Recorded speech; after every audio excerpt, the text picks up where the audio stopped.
আসসালামু আলাইকুম, welcome to Sharmili kitchen. আমার আজকের রেসিপি মাগুর মাছের ঝোল। প্রচণ্ড গরমের দুপুরে গরম ভাতের সঙ্গে এরকম যদি মাছের ঝোল হয়, শরীর মন দুটোই শান্তি করে দেবে। রান্নাটি করার জন্য আমি এখানে মাগুর মাছ ভালোভাবে কেটে ধুয়ে পরিষ্কার করে নিয়েছি।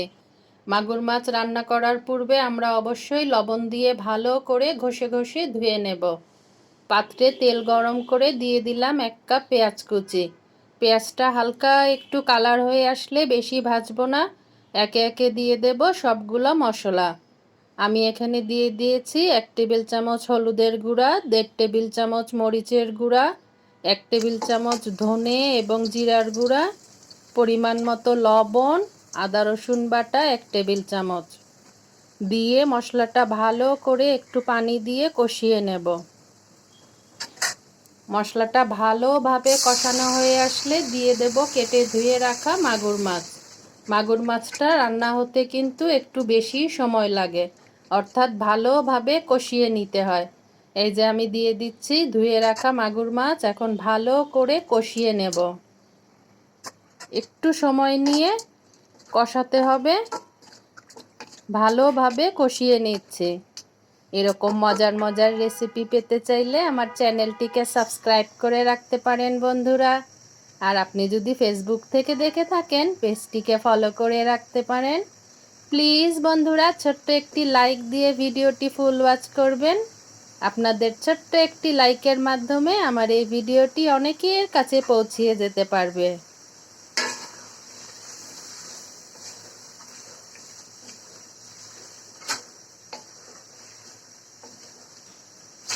মাছগুলো মশলার সঙ্গে ভালোভাবে কষিয়ে নিচ্ছে। একটু সময় নিয়ে কষিয়ে নিতে হবে।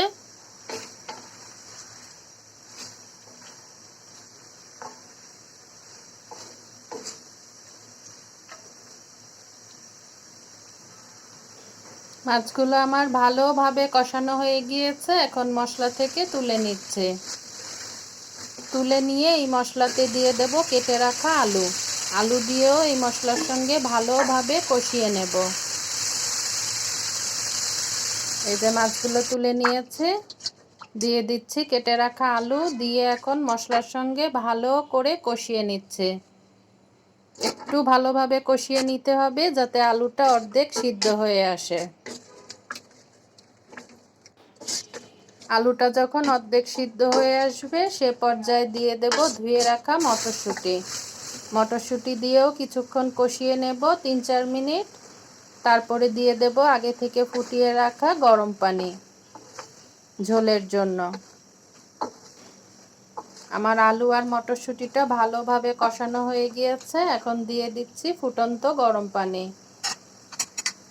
গরম পানিটা ইউজ করলে ঝোল রান্নাগুলা বা যে কোনো রান্নাই খুব সুস্বাদু হয় এবং রান্নার কালারটাও সুন্দর আসে। দিয়ে দিলাম ঝোলের পানি। এখন দিয়ে দেব ফুটে উঠলে কষিয়ে রাখা মাছগুলো। মাছগুলো দিয়ে হালকা হাতে একটু নাড়াচাড়া দিয়ে ঢেকে দিয়ে মিডিয়াম টু লো ফ্লেমে 15 মিনিটের জন্য রান্নাটা করে নেব। ফিরে আসলাম 15 মিনিট পর। এ পর্যায়ে দিয়ে দিচ্ছি কেটে রাখা টমেটো এবং ধনেপাতা কুচি। আমি আরও কিছুটা গরম পানি অ্যাড করব, যেহেতু ঝোল, আরও 1 কাপ ঝোলের পানি অ্যাড করব। দিয়ে আমি আরও কিছুক্ষণের জন্য 7 থেকে 8 মিনিটের জন্য মিডিয়াম টু লো ফ্লেমে দমে রাখবো, রান্নাটা পুরোপুরি হওয়ার জন্য।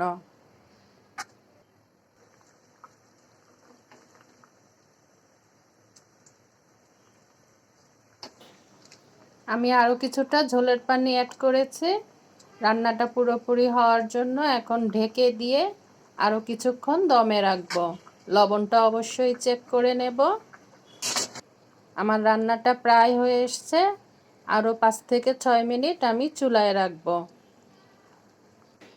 ঝোলের পানিটা যে যেমন পছন্দ করি সেই অনুযায়ী অ্যাড করব, তবে এই রান্নাটা একটু ঝোল ঝোল খেতে ভালো লাগে। আমার রান্নাটা পরিবেশনের জন্য পুরোপুরি তৈরি। গরম ভাতের সঙ্গে দারুণ লাগে এই রেসিপিটি। আজ আসি, আবারও চলে আসবো এরকম নতুন কোনো মজার রেসিপি নিয়ে। আপনারা সবাই ভালো থাকুন, সুস্থ থাকুন, আমার জন্য দোয়া করবেন। আল্লাহ হাফেজ। আসসালামু আলাইকুম।